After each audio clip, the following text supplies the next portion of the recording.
Estamos iniciando mais um programa Saúde em Dia. Hoje vamos conversar um pouco a respeito de algumas doenças mais comuns da infância. Nossa convidada é a médica infectologista, doutora Lívia Vitali. Lívia, é um prazer tê-la aqui conosco.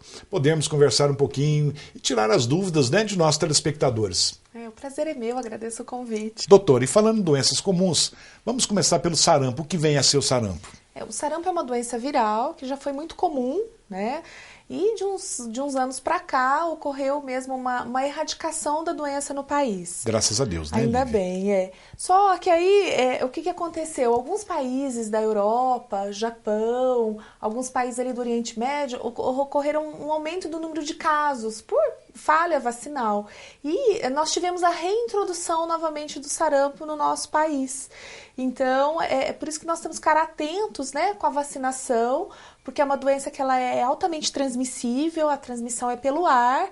Então, se a pessoa for viajar para o exterior, principalmente nesses países onde estão tendo casos, é interessante essa vacinação antes, né? Tomar o devido cuidado, né? Exatamente. E também a gente está atento na cobertura vacinal aqui dentro do país, para a doença que ela já esteve erradicada, ela não retornar e se tornar endêmica, né? Exatamente. Se tornar comum novamente. Olivia, e assim os sinais, sintomas de quem está com sarampo?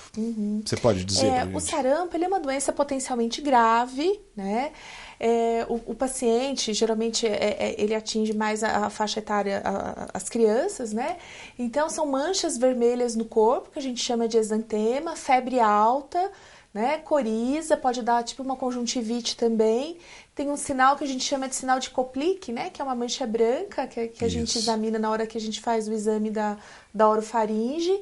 E é uma doença que ela pode trazer algumas complicações, né? Ela não tem um tratamento específico, o tratamento são medidas de suporte, mas ela pode complicar com pneumonia, com encefalite. Então, olha só como é importante, né? As mamães que estiverem nos assistindo, que são basicamente de crianças, né? Mas não impede que o adulto tenha também, né? O adulto também tenha, Então, por isso que é muito importante a vacinação para o sarampo e também fazer o reforço da vacina conforme indicado, né? Que não é uma dose só da vacina que previne. Então, você tem que estar fazendo os Seguir reforços. o calendário direitinho, né, Lívia? Uhum. Olívia, vamos falar um pouquinho de rubéola? O que é a rubéola? Rubéola é o sarampo brando, que a gente chama, né? Também é uma doença causada por um vírus, é uma doença de transmissão respiratória, né? E aí também existem essas manchas no corpo, geralmente, que a gente chama de exantema também, geralmente são manchas mais claras, né? A rubéola pode dar gânglios, né? Ínguas no pescoço.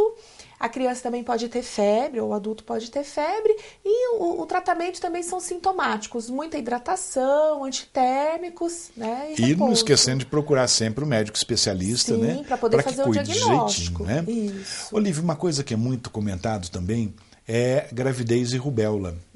Você, como médico infectologista, o que você diz? Então, existe ainda a gente, infelizmente, né, apesar da vacinação ser efetiva, né, para a rubéola, nós tivemos campanhas em que mulheres em idade fértil, elas foram orientadas a estar fazendo a vacinação, mas o acompanhamento é necessário, né? Se você tiver uma suspeita de rubéola, porque esse vírus ele pode trazer malformações intraútero, né?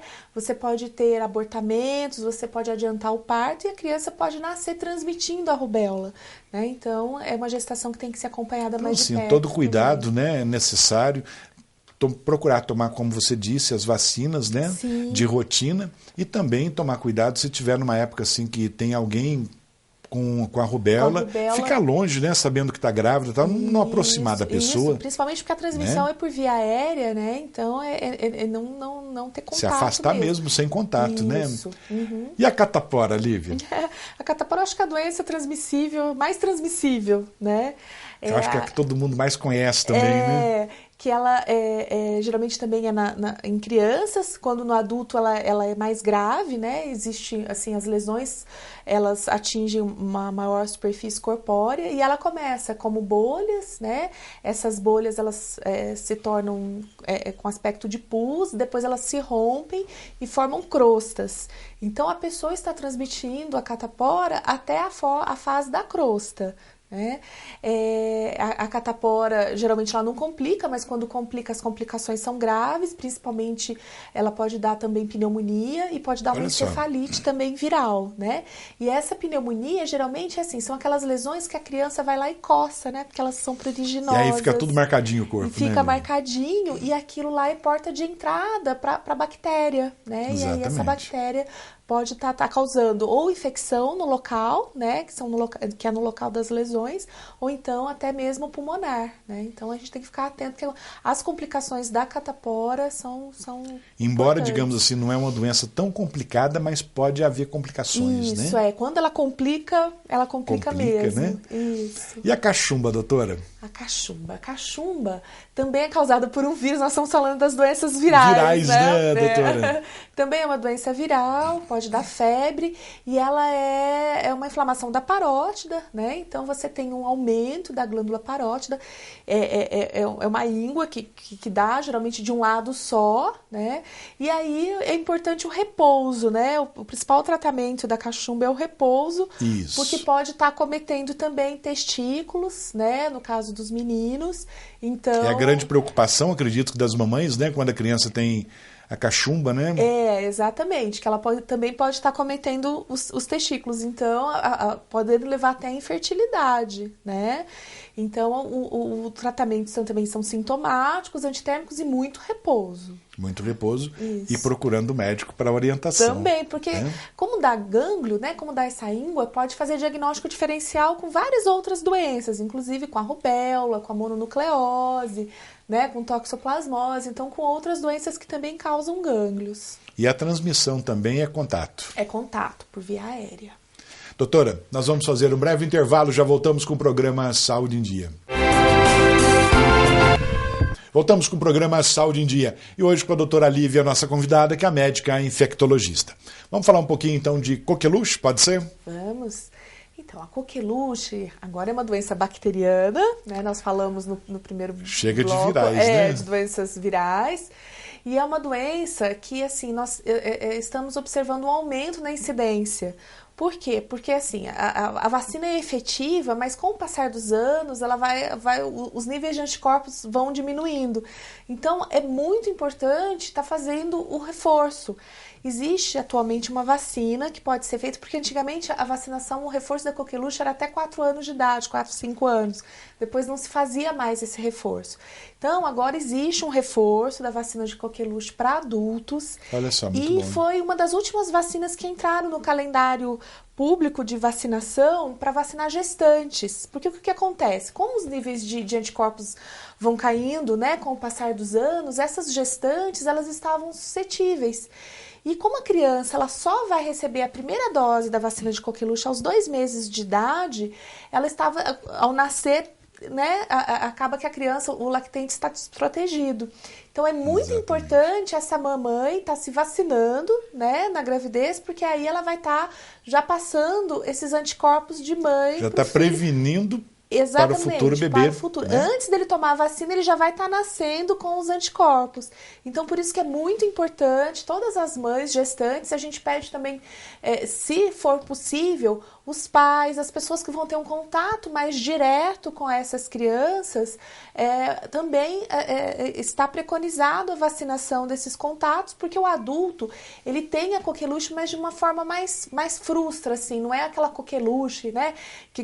Quais que são os sinais e sintomas da coqueluche? Principalmente tosse, né? Aquela tosse, a criança tosse até vomitar. Né? E a tosse da coqueluche, o pediatra mais antigo, que já viu muitos casos, ele de escutar a criança tossir na sala de espera, ele já faz o diagnóstico. A hora que entra já tem o diagnóstico. Ele já dá o diagnóstico, né? Então, no adulto não é um quadro clínico tão exuberante quanto é da criança, né? Então, é aquele adulto que tosse, mas não é, assim, os sintomas não são tão exuberantes. Então, por isso que é importante a vacinação dessa faixa etária mais velha para poder estar evitando essa transmissão para as crianças, para os lactentes que ainda não foram vacinados, e nessa faixa etária a coqueluche ela é mais grave, né? Doutora, vamos falar um pouquinho da transmissão, pode ser? Sim, a coqueluche também é uma doença transmissível por gotículas, né? Então o contato é próximo, então é transmissão aérea, né?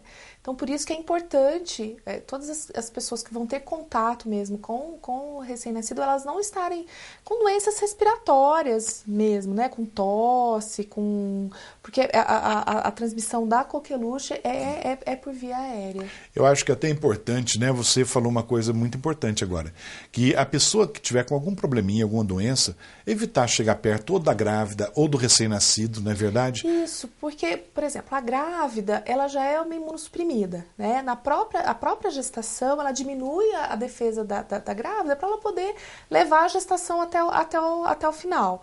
E a criança, ela nasce sem o sistema imunológico formado. Então, até ela receber as primeiras vacinas, né? A gente até recomenda que não saia de casa, que não tenha contato com outras pessoas, que não fique em ambientes fechados com muita aglomeração, né? Exatamente. E principalmente as crianças, os lactentes jovens, né? Que estão mais suscetíveis. Né? Lógico. Doutora, podemos falar um pouquinho sobre mononucleose? Sim, vamos lá. O que vem a ser a mononucleose, Lívia? A mononucleose também é uma doença viral, né? Só a coqueluche, por enquanto, que não foi. E ela é uma priminha do herpes, é da mesma família do herpes, é causada por um vírus que chama Epstein-Barr, e a gente chama a mononucleose de doença do beijo, né? Mas não necessariamente você pega através do beijo. Ninguém precisa ficar preocupado, né, Lívia? Não é assim. Pode ser, por gotículas. Então, um contato próximo, né, respiratório, você pode estar adquirindo a mononucleose. E a mononucleose é uma doença que ela é autolimitada, ela não tem tratamento específico e, assim, tem como sinais e sintomas as ínguas, né, os gânglios no pescoço. Pode apresentar uma placa na garganta que o médico, a hora que olha, ele acha até que é uma amigdalite, né, dessas bacterianas mesmo. Mas não é. Você pode dar um antibiótico que não vai resolver, a placa vai continuar. Vai continuar. Né? E a pessoa apresenta um exantema, que são aquelas manchinhas no corpo, né? Também pode ter, e uma coisa que chama atenção na mononucleose é o aumento do baço, né? O vírus, ele passa pelo fígado, pelo baço, então pode dar alteração também nesses órgãos, e não existe tratamento específico, o tratamento é repouso, muito líquido, antitérmicos e evitar traumatismos. Então eu oriento principalmente meninos, né, que são mais, que fazem mais, né, jogam futebol, né? Então, para ficar quietinho em casa, porque se levar uma pancada... O duro é segurar as crianças, né, Lívia? Exatamente. Porque como esse baço ele aumenta de tamanho, se você levar uma pancada, um trauma ali, ele pode romper. Pode romper e complica tudo, né? E complica tudo. A mononucleose tem uma idade específica, assim, para ter? Ou qualquer um adulto, a criança, qualquer um pode adquirir? Geralmente a gente já tem na infância, né? Mas o adulto pode ter, o adolescente, é uma doença que ela pode acometer qualquer faixa etária. Doutora, e a poliomielite? O que você diz? Ainda está tendo bastante caso? Como que está hoje? No Brasil, graças a Deus, nós erradicamos já há vários anos a doença. Só que o que está acontecendo? Principalmente nas zonas de guerra, né? A gente acompanha os jornais, então na Síria, Iraque, naquela tristeza, região, né, Lívia? Muito. E não é só a polio, né? Várias doenças estão emergindo ali porque eles não têm nem o que comer direito. Então, eles não têm cuidados de higiene, né? Saneamento básico, não tem mais acesso à vacinação de rotina. Então, aumentou o número de casos de poliomielite nesses países. Então, é uma coisa que a gente tem que ficar alerta, né? Porque hoje, com a globalização, as pessoas vêm e vão o tempo todo. E, lógico, levando, né, de um país para outro alguma doença, né? Isso. Agora, o que nós temos, assim, de recente da poliomielite é que houve uma mudança no calendário vacinal. Então, antigamente era gotinha a partir dos 2 meses de idade, né? Você fazia a gotinha com 2, 4, 6, depois o reforço com 1 aninho e depois ia fazer as campanhas, né? Hoje em dia não. Hoje o que a gente faz? A gente faz a Salk, que é a vacina inativada da polio. Então, com 2, 4 e 6 meses, você faz essa vacina inativada, ela é uma vacina mais segura. Porque olha que bom, hein, Lívia? Tanto que nos Estados Unidos, a vacina da polio, ela não é nem usada, a polio oral, ela não é nem usada mais, é só a Salk. E é uma vacina mais segura, porque a polio, ela pode, assim, em alguns casos, ela pode dar uma forma, a criança pode fazer a poliomielite vacinal pelo vírus da vacina, porque é uma vacina de vírus vivo, né, inativado. Certo. E aí crianças menores são mais suscetíveis. Então, visando essa segurança, né, o Programa Nacional de Imunizações mudou a vacina, então, para 2, 4 e 6 meses, a vacina agora é a Sal, que é injetável. Porque que duro, né? Puxa, a mãe leva a criança para vacinar e, de repente, a própria vacina acaba... Você imagina, tendo algum problema, pode acontecer, né? É raro, mas pode acontecer. A transmissão da poliomielite, como que se dá? A transmissão da poliomielite é uma doença por saneamento básico, né? Então é por água, a transmissão ela ocorre pelas fezes, né? Então ela é uma transmissão fecal-oral, né? Medidas de higiene, né? De higiene, isso. Doutora, nós vamos fazer um breve intervalo, já voltamos com o programa Saúde em Dia.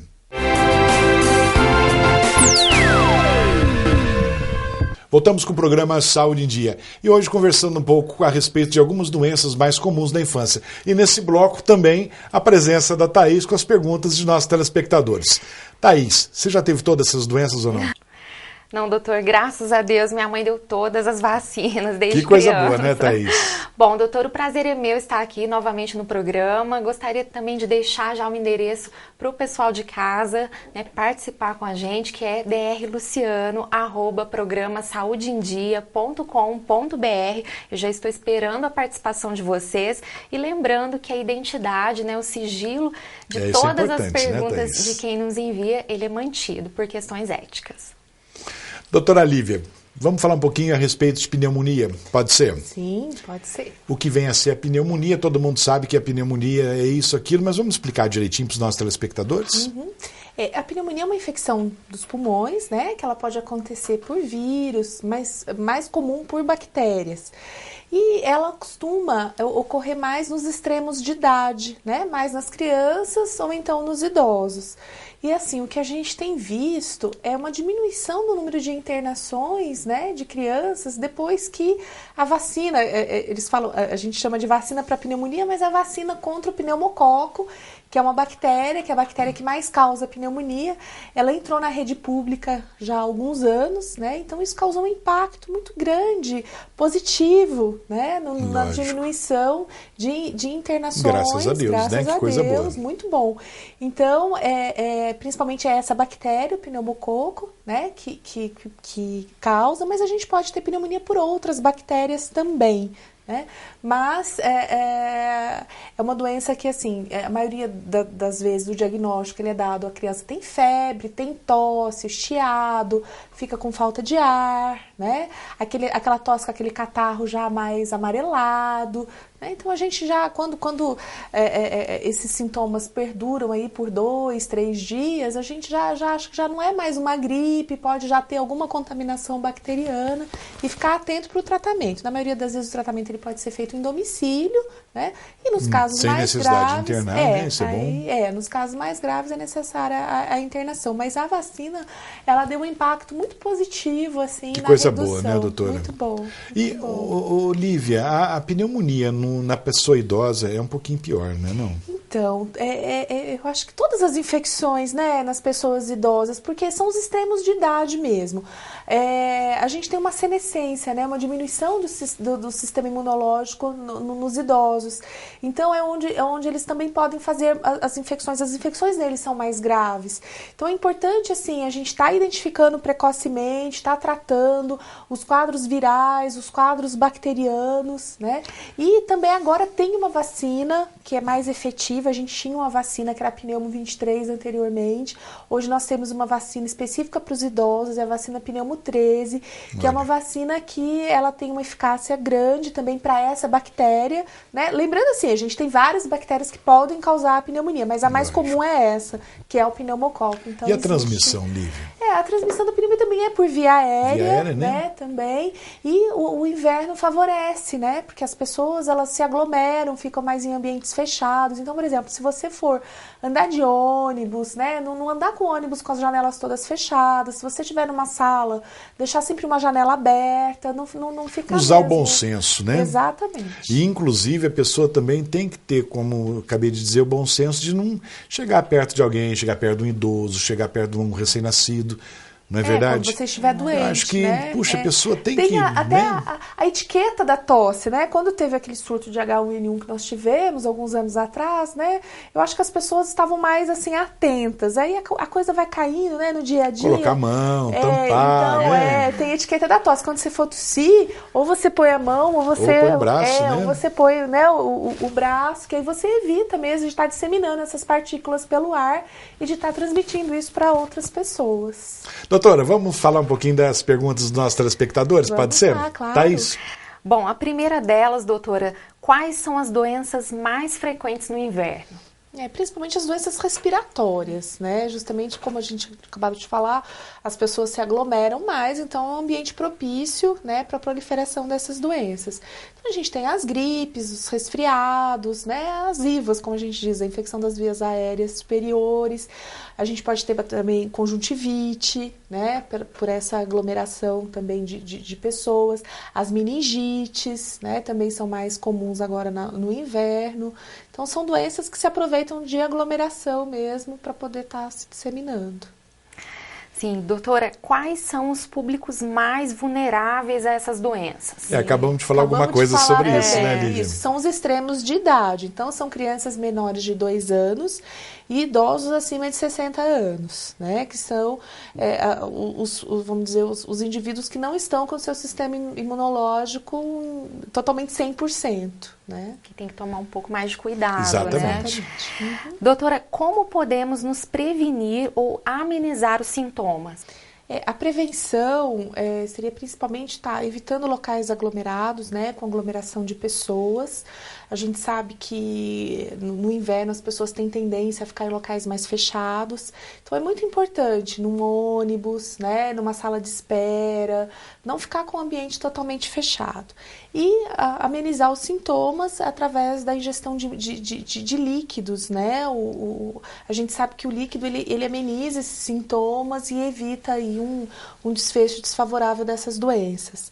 Uma outra forma também de prevenção é o uso do álcool gel. O álcool gel ele é muito importante. Aí, né, Lívia? A gente não deve esquecê-lo, né? Então é importante você ter dentro da bolsa um frasquinho, tá usando. A gente sabe que os vírus, né? Eles podem ficar algum tempo ainda em superfícies. Então se você tocar, você pode estar levando esse Eu acho que é importante, né, a pessoa ter na bolsa, por exemplo, você na mesa, em livro, jornal. Não é isso? Maçaneta. O pessoal que anda de ônibus, né? Então, às vezes, pega no mesmo local que todo mundo pega, né? E se ele sobrevive até quanto? Até 30 e poucas horas, Lívia? Até 72 horas. A gente sabe que o vírus da gripe ele pode ficar nessas superfícies, né? Quer dizer, e a gente sabe que o álcool gel ele é tão efetivo quanto a higienização das mãos com água e sabão. Porque às vezes não tem como a pessoa estar lavando a mão na rua toda hora, né? Pelo menos fica fácil, né, Thaís? É muito legal carregar. Você carrega seu álcool gel, Thaís? Eu carrego, doutora. Acho importante, principalmente quando você vai no restaurante, acho que é muito importante. Também, às vezes o restaurante não disponibiliza, né? Você tira da bolsa e tá usando o álcool gel. Bom, a quarta pergunta, doutora, é até uma dúvida minha também. Qual a diferença entre gripe e resfriado? Então, são duas doenças distintas, causadas por vírus, mas são vírus diferentes, né? Então, a gripe é causada pelo vírus influenza, que ele tem vários subtipos. É um quadro clínico, assim, a pessoa fica mais prostrada, a febre é maior, a pessoa demora mais tempo para recuperar dos seus sintomas. Então, vamos dizer que gripe é um quadro mais sério, né? É uma coisa que você tem que ter mais cuidados, porque senão pode estar trazendo complicações. Agora, o resfriado, ele pode ser causado por vários vírus, né?